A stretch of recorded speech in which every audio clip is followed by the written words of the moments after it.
seja muito bem-vindo ao Empreender no Campo. Que bom ter você aqui com a gente de novo. Vocês sabem, aqui no programa a gente conta a história de empreendedores que descobriram o potencial da natureza de investir, de fazer negócios em meio ao campo.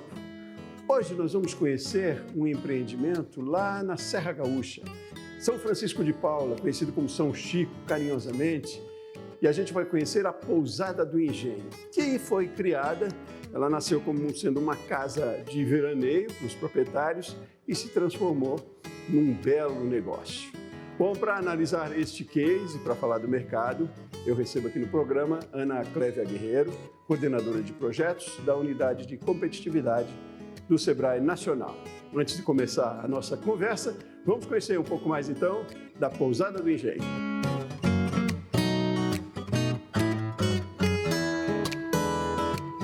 A Pousada do Engenho nasceu e existe muito organicamente, assim, né? Eu costumo defini-la como uma grande peça de artesanato. Por quê? Porque começou como sendo minha casa de veraneio. Eu, fugindo do calor de Novo Hamburgo, onde eu morava, fiz uma casa na serra, fresquinho. Aqui sempre é fresquinho, né? Aqui dizem que só tem duas estações, o inverno e a rodoviária. E então ficamos... A partir da casa, com o meu irmão liderando a ideia de transformar essa casa que começou a ser pouco usada, porque eu fui morar num sítio e então eu já morava todo o tempo no verde e a minha motivação de estar na serra começou a diminuir, eu comecei a frequentar menos a casa. E meu irmão veio com a ideia de nós transformarmos a casa, no início só a casa mesmo, numa pousadinha. Isso faz, 25 anos. E aí eu disse, bem, aí nesse meio tempo eu fui morar no Chile. Aí fiquei mais desmotivado ainda de manter o espaço. E meu mano disse, não, vamos explorar isso como pousada. E aí começamos super amadoristicamente, nenhum dos dois tinha nenhum background de hotelaria, nada. Super amadoristicamente começamos a gerar a ideia de que a casa fosse se transformar numa pousada. Quando eu voltei ao Brasil, lá por ano 2000 e pouco, aí nós começamos então a ideia de vamos fazer uma pousada de verdade. E aí começamos a investir tempo e os recursos que a gente tinha para chegar onde a gente chegou.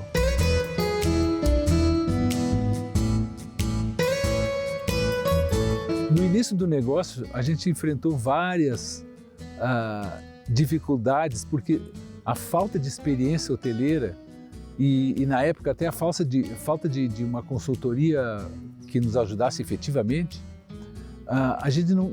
nós não tínhamos o público-alvo.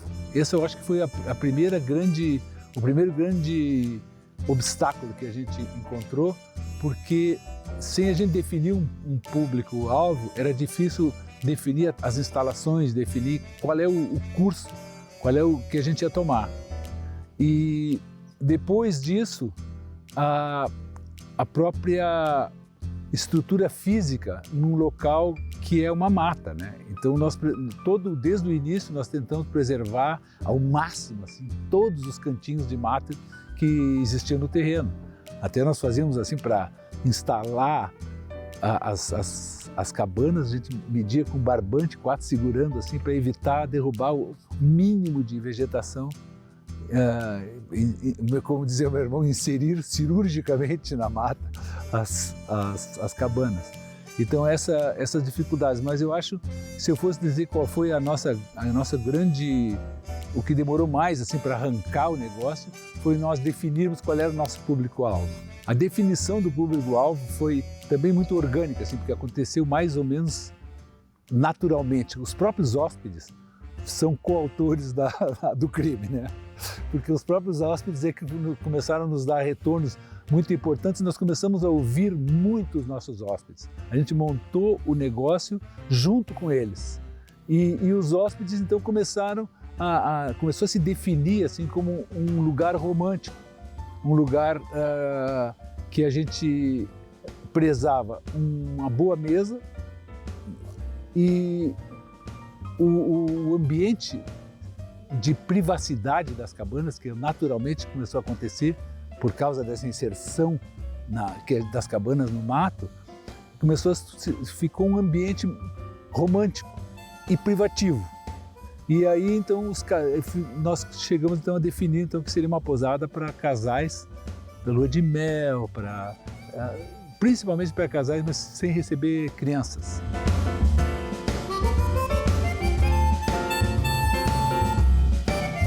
A nossa estrutura hoje aqui é uma construção que era a casa antiga, né, onde a gente se hospedava, que aumentou, teve várias modificações, e onde a gente tem a nossa recepção e o nosso restaurante.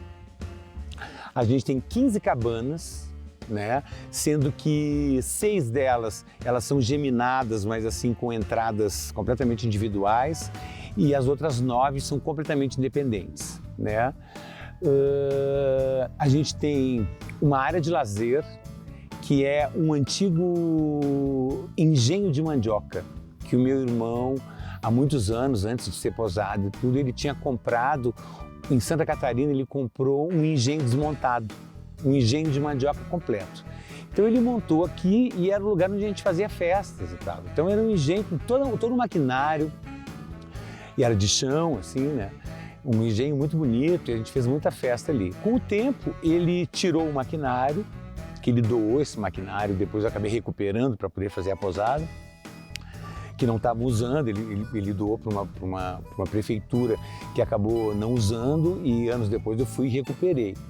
E esse engenho, depois ele recobriu ele por dentro, sim, botou piso e arrumou, e começou a alugar para grupos, né, para grupos fazerem vários tipos de trabalho. Então, e esse lugar virou um salão de jogos lindo, uma sala de cinema, um palco onde a gente faz as músicas, né, do lugar. A gente criou um deck com uma piscina e um solário. A gente tem uma sala para ofurô, sala para massagem, a gente tem uma sauna, uma mini academia, uma cafeteria, a Casa da Árvore e a nossa usina solar.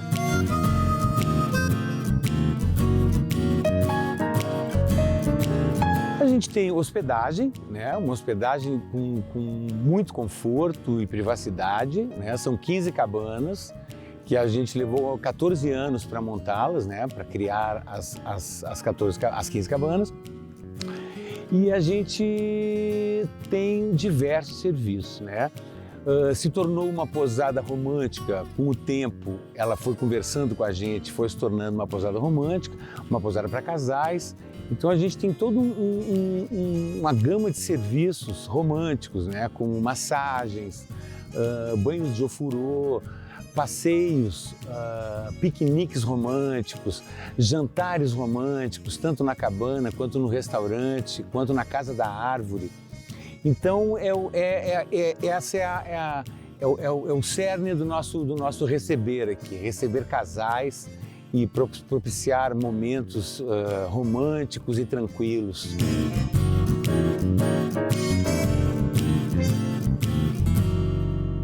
Olha, a Índia me inspirou em muitos sentidos. Na cozinha e também na decoração. A Índia é muito colorida, eu amo a Índia por isso, são as cores,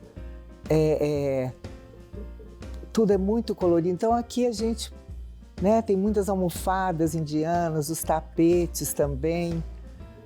E a minha inspiração da decoração basicamente veio da Índia.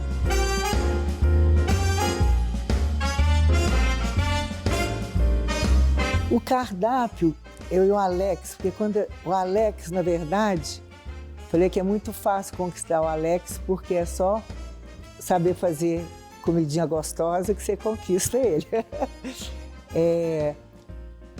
E a gente, assim, nesse período que a gente começou, como eu disse, a gente cozinhava juntos. E ele gosta muito de comer bem. Então, no princípio começou fazendo as comidinhas indianas e as comidinhas mineiras, sabe? Aliás, tem um franguinho à mineira que eu faço aqui que faz o maior sucesso. Mas as pessoas gostam mais dos filés. O gaúcho, porque aqui a maioria dos nossos hóspedes são gaúchos. E o gaúcho é da carne, né? Então, a gente tem uns filés muito bons que são muito pedidos. Mas a gente tem tanto... A gente tem uma variedade imensa. Quando a gente foi fazer o cardápio, falou, não vamos... Como é que vai ser o restaurante de vocês? E o Alex vai ser de comida boa, das coisas que a gente gosta. Então tem muitas massas muito boas, tem bacalhau, tem camarão, tudo que a gente gosta, a gente colocou.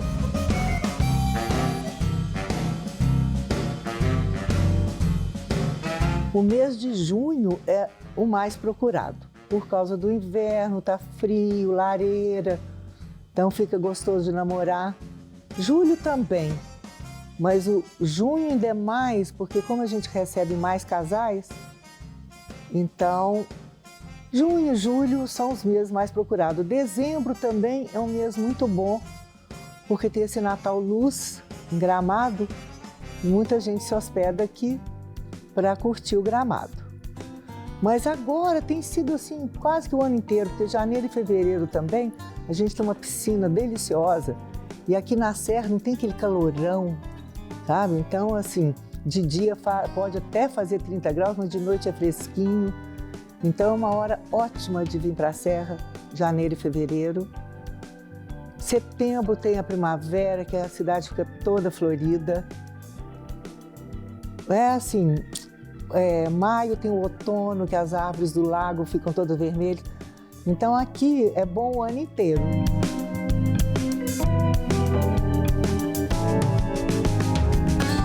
Logo no comecinho da Posada, a gente ganhou esse prêmio da Condé Nast, que é uma publicação da Vogue, né?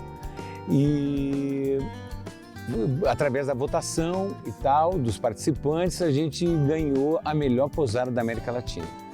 Eu me lembro que foi uma surpresa para a gente imensa, porque até então ainda estava se formando o que a gente gostaria de ser, né? E a gente sabia que a gente gostaria de ser um lugar onde a gente fosse bem recebido. Assim, como é que a gente gostaria de ser recebido? Então foi assim que a gente criou a Posada e foi assim que o público foi se formando, né? E na época, a gente fazendo aquilo com todo o amor do mundo, né? Como a gente faz até hoje, e estava no começo da coisa e a gente acabou ganhando aquele prêmio. Para nós foi muito bacana, porque deu um retorno para nós imenso, assim, muita matéria e tal, e um reconhecimento muito legal. E foi isso, assim, né? E vem junto, vem uma responsabilidade, né? Vem uma responsabilidade danada, assim, com aquilo, né? Tem um certo peso, assim, opa, a gente tem que errar muito menos hoje em dia, né? Assim, então veio com isso, a responsabilidade veio junto com esse prêmio, né?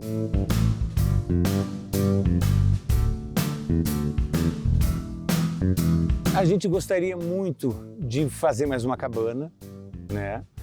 De colocar no ar alguns desses serviços de lazer que a gente tem na cabeça o projeto e estamos em vias de fazer acontecer e continuar sendo esse lugar com essa energia maravilhosa que tem, com esse serviço bacana demais e continuar recebendo essas pessoas com o mesmo amor e carinho que a gente recebia há 20 anos.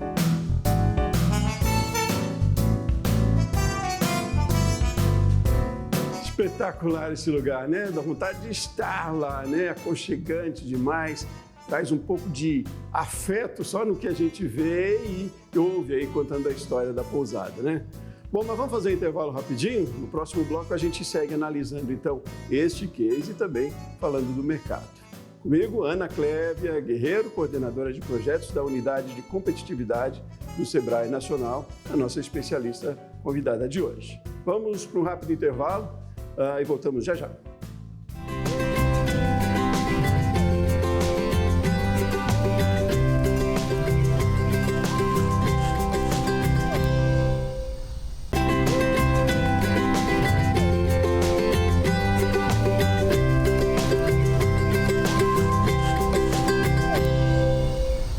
De volta com o Empreender no Campo. Hoje nós estamos fazendo uma viagem pela Serra Gaúcha, local fantástico, uma cidade de pouco mais de 20 mil habitantes, São Francisco de Paula, que é muito conhecida lá e por quem gosta de turismo como São Chico. É um lugar agradabilíssimo e bonito demais e é lá que está instalada a Pousada do Engenho, o empreendimento que é o case hoje do nosso programa. Para analisar este case, como eu falei no início do programa, Ana Clévia Guerreiro, coordenadora de projetos da Unidade de Competitividade do Sebrae Nacional. Ana, mais uma vez, um prazer enorme ter você aqui conosco. Muito obrigado por aceitar o nosso convite. Eu é que agradeço o convite, Sebastião. Muito bom estar aqui com você e com todos que nos acompanham no canal Empreender. Muito bom. E bom, quando a gente fala de negócios como esse, né, Ana? É bonito para começar, nos enche os olhos, nos dá vontade de estar lá, como eu digo. Como é que você vê esse empreendimento, além do encantamento também? São 3 pessoas administrando, tem muitos desafios, eu imagino, para além da beleza, né? Primeiro, é impossível não falar da beleza do local, né? Ele tem uma paisagem cênica que realmente toca e nos transporta para esse lugar. E esse empreendimento, ele traduz a palavra acolhimento, né? Quando eu vi as imagens, a sensação foi de me sentir acolhida. E isso é muito importante num negócio, essa sensação que ele desperta, que ele causa em quem deseja visitá-lo. Mesmo sem conhecer, ao ver as imagens, você se sente acolhido. Então, o empreendimento ele já transmite uma mensagem. E aí você traz a questão dos sócios, né?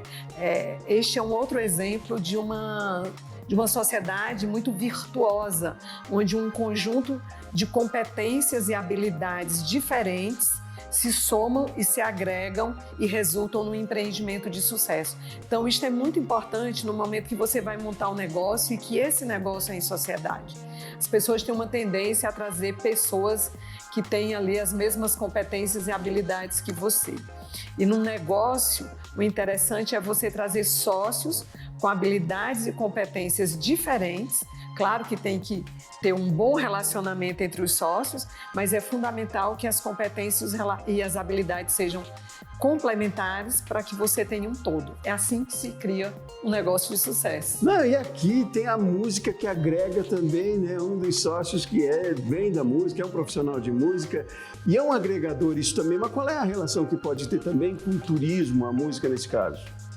Muito interessante esse elemento que você traz. Como você bem disse, um dos sócios tem uma experiência até fora do Brasil e ali na formação, tem uma formação na área de música. Isso é importante porque faz com que a pessoa desperte outros sentidos, o sentido da escuta, né? O sentido da visão de qual o sentimento que a música causa em quem escuta aquela música. E por que isso é importante? Se nós olharmos para esse empreendimento, Sebastião, ele me remete assim, é um lugar que eu iria para escutar os sons da natureza, o que eu chamo de escutar o silêncio. Então, essa sensibilidade, essa capacidade de enxergar para além do empreendimento em si, isso é interessante porque quem vem de outras áreas, essa pessoa ela consegue ter outras habilidades e competências e olhar para o mesmo negócio de uma forma diferente. E aí, por isso que eu insisto, como é importante a gente ter sócios com formações, com competências e habilidades diferentes. E eu quero explorar um pouco mais essa questão de escutar o silêncio. Você imagina uma pessoa que vive num grande centro urbano e que necessita de paz e de tranquilidade. Imagina a conexão com uma pessoa que tem uma necessidade como essa em relação a um empreendimento como esse? Pois é, e eu imagino que por isso também facilite o direcionamento para um público, né? Um público-alvo, talvez que eles tenham como atenção também, né? E que isso seja um agregador. Já dá para trabalhar um marketing também nessa linha, né? Sabendo que são pessoas, clientes, profissionais que tenham preferências nesse sentido. E hoje em dia, a gente tendo a possibilidade, né, de buscar os dados, as preferências, de trabalhar também o marketing com esse ativo, né, Ana? Você tem toda a razão. E hoje o digital, o marketing digital e a mídia digital em geral, ela nos possibilita comunicar diretamente com o nosso público-alvo. Ao observar o empreendimento, me traz a sensação que eles têm uma clareza, eles têm uma nitidez de quem é o cliente deles e eles direcionam a comunicação para esse público, para esse perfil de cliente. Então, isso é fundamental, o empreendimento familiar, uma estrutura visual que, como eu te disse, a primeira palavra que me veio à mente foi acolhimento, e aí você comunica a forma como você se posiciona, seja no site que nós acessamos também, que é belíssimo, seja por meio de outras mídias digitais, você atrai o tipo de cliente para o qual você criou o empreendimento. Agora, para fidelizar, né, é preciso manter a coerência, a transparência nesses propósitos que a gente vê, né? A gente vê, visualiza até de longe que a gente tem hoje. Eu digo isso para trazer a importância da experiência depois que o cliente chega, né? Tudo isso é bonito e, para além do bonito, é preciso que seja muito vivido isso no dia a dia também, né? A importância de fazer com que esse cliente não só vá pela primeira vez, mas que volte também, né? Olha, você tocou assim no coração do que é o turismo de experiência. Quando nós estamos falando, nós dois não conhecemos o empreendimento, nós nunca fomos, ainda, óbvio, né? Mas assim, ao visualizá-lo, nós tivemos um desejo de conhecer. Do jeito que isso acontece conosco, é o que acontece com a jornada do turista, a jornada do cliente. O serviço, ele tem um desafio, Sebastião, porque se nós queremos comprar um produto físico, nós o tocamos, nós o visualizamos e nós entendemos se realmente ele atende às nossas necessidades ou não. O serviço, no caso da Pousada do Engenho, ela nos cria uma expectativa. Quando nós acessamos o site, quando a gente assistiu o vídeo, nos gerou uma expectativa. Mas muito bem disse você, vai ser na experiência, em loco, em se hospedar lá, que essa expectativa ela vai se concretizar de forma positiva e vai se transformar numa experiência memorável ou não. Então, assim, a expectativa que causa, o serviço oferecido no local, ele tem que ser muito cuidadoso, porque ele te faz uma promessa, ele te gera uma expectativa do que você vai encontrar lá. O contato com a natureza, atividades, que você vai ter uma gastronomia com identidade, que você vai ver uma experiência tranquila, né? Porque não existe experiência certa ou errada, existe uma experiência para clientes com perfis distintos. E ele nos faz uma promessa de ter dias tranquilos, dias de harmonia, tomar um bom vinho, comer uma comida deliciosa, ter uma paz, ter uma tranquilidade, poder ler um livro, poder se conectar com a natureza. Então, esse serviço, essa experiência é que vai fazer um engajamento durante a experiência que o cliente está vivendo na pousada e depois, porque tanto você compartilha quando você está ali, como depois você também sinaliza. E hoje as mídias, né? Você faz um post, um número expressivo de pessoas já acessa e já tem a vontade de conhecer. É uma empresa que está funcionando ali, não é uma casa de campo de veraneio como foi de princípio para eles, mas se tornou um negócio. Enquanto negócio, precisa de ter pontos muito claros, né, de planejamento e gestão muito evidente, muito claros, né, Ana? Seguramente, a gestão ela tem que ser profissionalizada e isso exige tempo e conhecimento.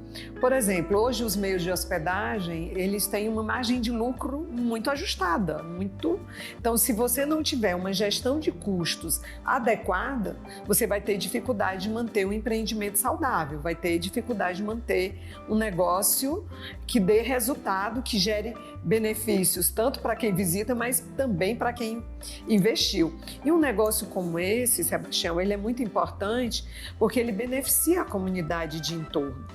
Nós dois conhecemos São Chico. Você comentou que conhece, eu também conheço. Mas o que é que acontece? Nos despertou o desejo de retornar para essa comunidade. Então, eu imagino que esse meio de hospedagem, ele compra muito insumos ali da própria comunidade do entorno para servir insumos frescos. Então, tudo isso tem que ter uma gestão muito calculada, muito profissional, para que remunere os colaboradores de forma justa, para que compre os produtos, os insumos da comunidade e possa também pagar um preço justo, mas que também remunere quem investiu. Não só, a gente sempre fala do capital financeiro, do recurso financeiro, mas essas pessoas elas também estão investindo o tempo dela, a dedicação, elas põem a energia dela. Quando você olha para um negócio com essa característica, você vê ali que tem um propósito, que tem um cuidado, que tem pessoas que acreditam naquele negócio e que vivem aquele empreendimento. Isso faz toda a diferença. Tem um afeto, tem um carinho evidente ali nesse negócio, faz toda a diferença. Tem um cuidado, né? Vontade para lá, Ana. Terminando aqui, quem sabe a gente já pensa nisso. Ana, foi um prazer enorme ter você aqui conosco. Obrigada pelo convite. Falar sobre negócios é o nosso negócio e a gente faz isso porque a gente acredita e a gente também põe aí o nosso propósito nisso. Obrigada pelo convite. Obrigada a todos que acompanham o canal Empreender.